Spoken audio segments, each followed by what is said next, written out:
Ntago ari inkuru iyo wumvishe umuntu ufite abagore benshi, abantu benshi bakunda gutebya bavuga bati uriya muntu ni Muswati. Ese izina Muswati ryaba risobanura umuntu ufite abagore benshi? Oya, ahubwo Muswati ni umwe mu bami bayoboye ibihugu muri iki gihe, ni umwe mu bagabo bakunzwe cyane mu gihugu cye, ni umwe mu bagabo abenshi bavuga yuko uretse gukundwa n'abagore benshi nawe ubwe agira igikundiro cyo kuba akunda abagore ku buryo bwahebuje, dore yuko mu gihugu cye bakunda kumwita umwami w'urukundo, abandi bakavuga bati ni umugabo w'igikundiro, ndetse abandi bakunda kuvuga bati ni umwami w'umujene. Amavu n'amavuko ye, izina rye bwite yitwa Makoseti Dlamini, akaba yaravutse tariki 19 Mata 1968, avukira Manzini muri Eswatini.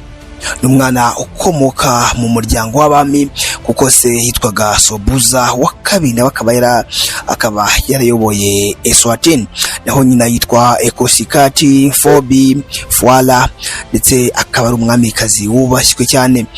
Yimitwe tariki 25 Mata 1986, ndetse akunda igihugu cye ku buryo bwahebuje. Muswati yoherejwe mu Bwongereza kwiga muri Sorbonne School, aho yatojwe indangagaciro z'imiyoborere igezweho.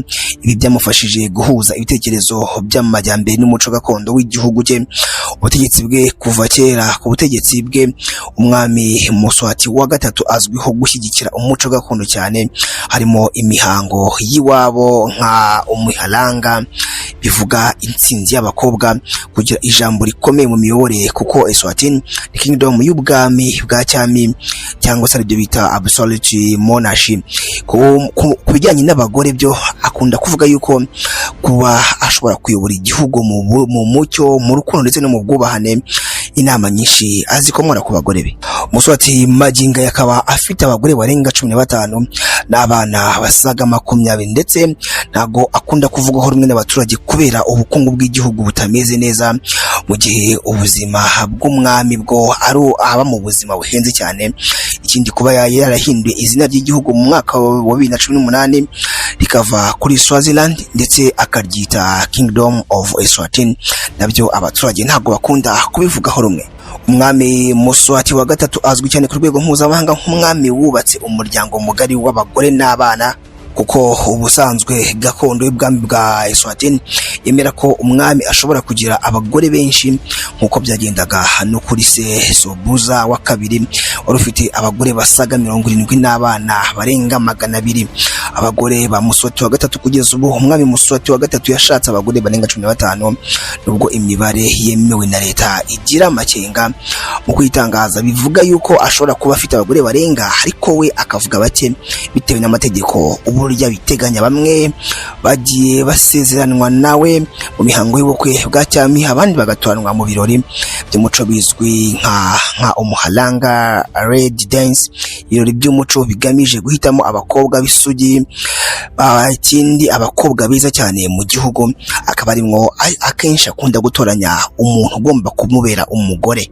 Ubusanzwe abagore ba Muswati bagomba kuba bagabanyijwe mu byiciro, harimo icyiciro cyitwa Ekosikati cyangwa se Queen Consort, n'abagore bemerewe cyangwa se n'abagore bemewe ku mugaragaro kandi bafite ijambo mu muryango w'ubwami. Ikindi gice bacyita Ekosikati na Makosikati, n'abagore b'icyubahiro batoranwa hashingiwe ku muryango bakomokamo.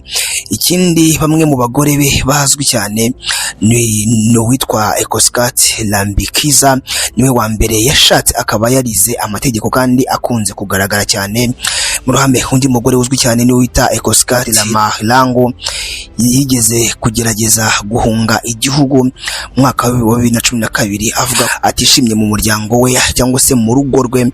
Undi wa gatatu yitwa Ekosikati Ladube, yaje gusezererwa nyuma yuko bivuzwe ko yacaga inyuma umwami Muswati. Umwami Muswati nk'uko twabivuze haruguru afite abana barenga 20, ariko abenshi bavuga yuko na 30 bageramo, bose bakomoka kuri abo bagore be. Benshi muri bo biga mu mahanga mu mashuri y'icyubahiro, kandi bamwe batangiye kugirana uruhare cyangwa se batangiye kugirirwa uruhare mu miyoborere, ndetse ku buryo abenshi bavuga yuko mu gihe se yatanga ari bo bashobora kuvanwamo umwe ugomba kumukorera mu ngata. Imfura ye yitwa Prince Sikaho, n'umwe mu bagaragara cyane, akaba yarahawe imyanya y'icyubahiro mu gisirikare no mu buyobozi bwa Eswatini.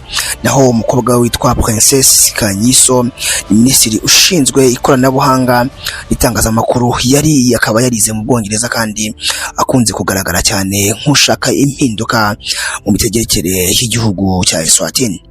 Umuryango wa Muswati wa gatatu ukomeza kuba igicumbi cy'imbaraga, umuco n'imbogamizi, nubwo zitagomba kubura kuko igihugu kigenda gihinduka, ariko ubuyobozi bugasigara mu mitegekere n'ubundi bwami.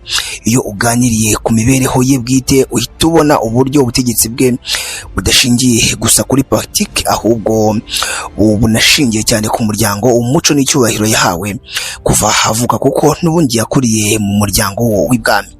Tugiye gato ku mibanire y'umwami Muswati ndetse n'ibindi bihugu, n'imibanire yihariye ndetse ishingiye kuri politiki, kuko ishingiye ku ruhare rwe nk'umuyobozi w'igihugu gito gifite imiyoborere ya cyami nyakuri, absolute monarchy, ibintu bitakigaragara kenshi ku isi, kuko ahantu hasigaye ubwami ntago ari henshi ku isi.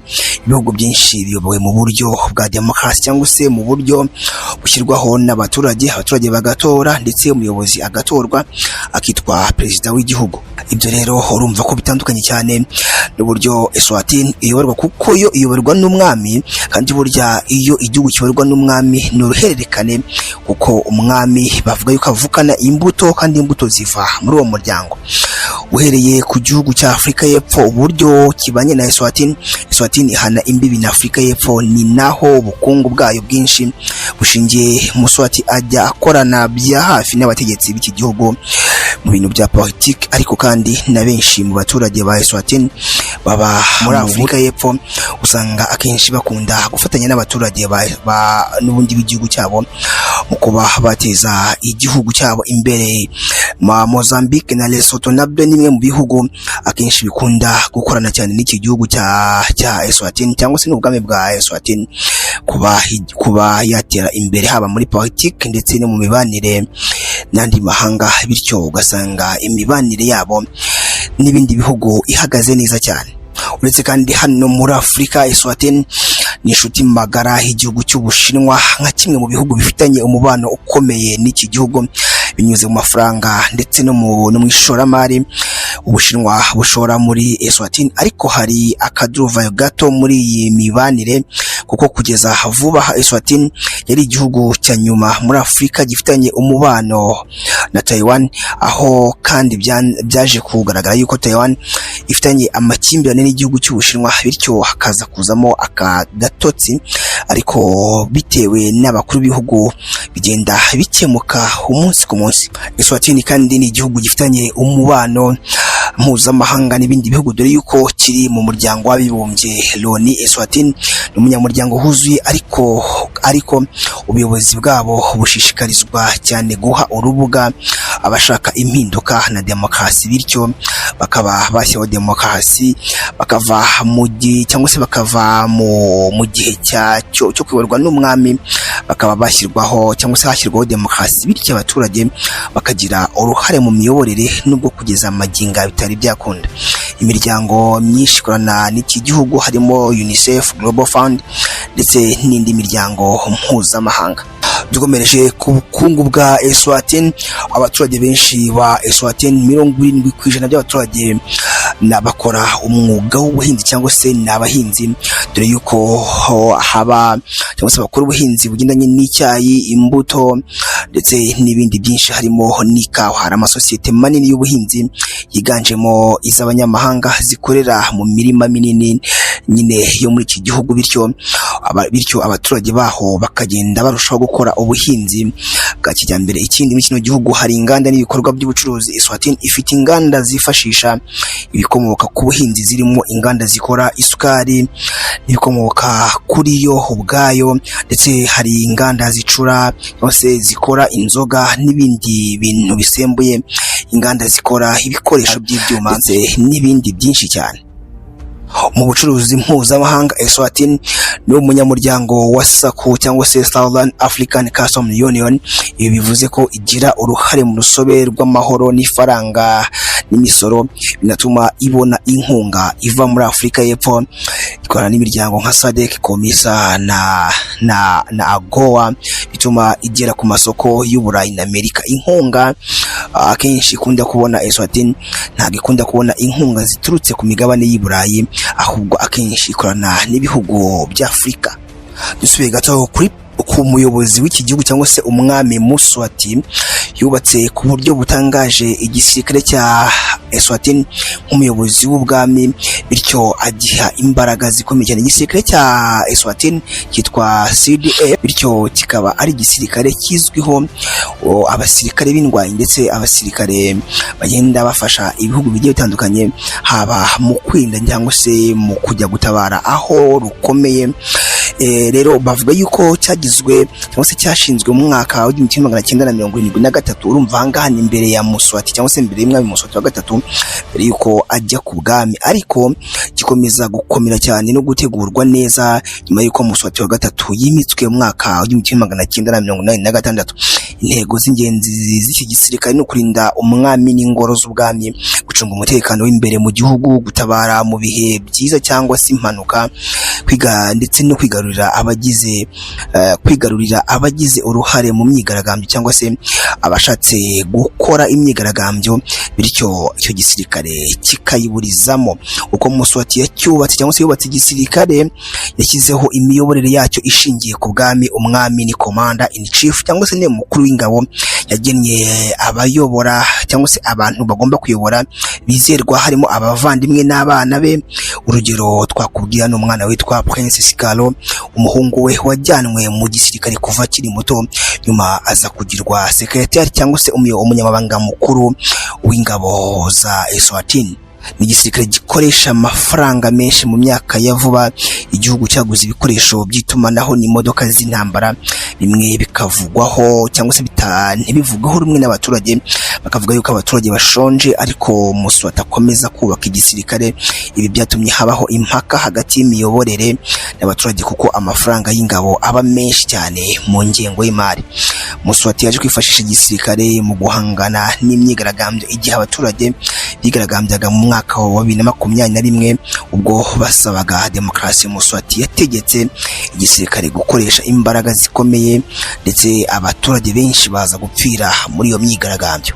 Ugereranije abasirikare b'iki gihugu n'abasirikare bagera ku 3,000, igisirikare gito ugereranije n'ibindi bihugu, harimo amasomo cyangwa se bahabwa amasomo n'amahugurwa yihariye.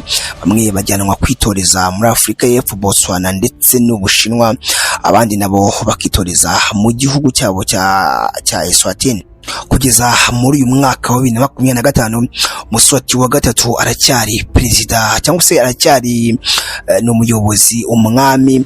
Ariko n'ubundi umwami wavuze umwami n'undi ni nka perezida, kuko impamvu tubyita umwami nuko igihugu ayobora n'undi kiyobowe n'ubwami, ariko igihugu kitayobowe n'ubwami n'ubundi tumwita nka perezida. Ivango ni umwami baginganga muri mwaka wa 2025.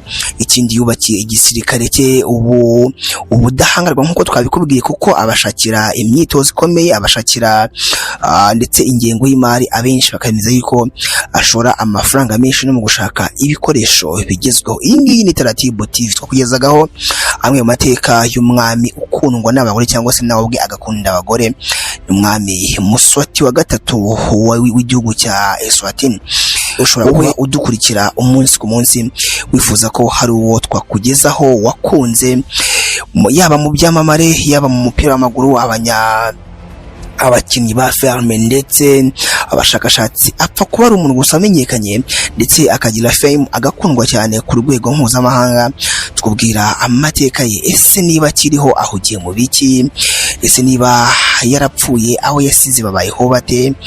Tukugeraho abantu benshi ndetse haba mu banyapolitiki, apfa kuba ari umuntu wagize igikundiro ku buryo butangaje. Iyi ngiyi ni YouTube yacu kandi yanyu, njyewe wakugezagaho ikiganiro nitwa N Yusuf. Ibiganiro byacu nakagaruka. Hasta la vista, hasta la mañana. Ciao ciao, turabakunda. Imana ibarinde.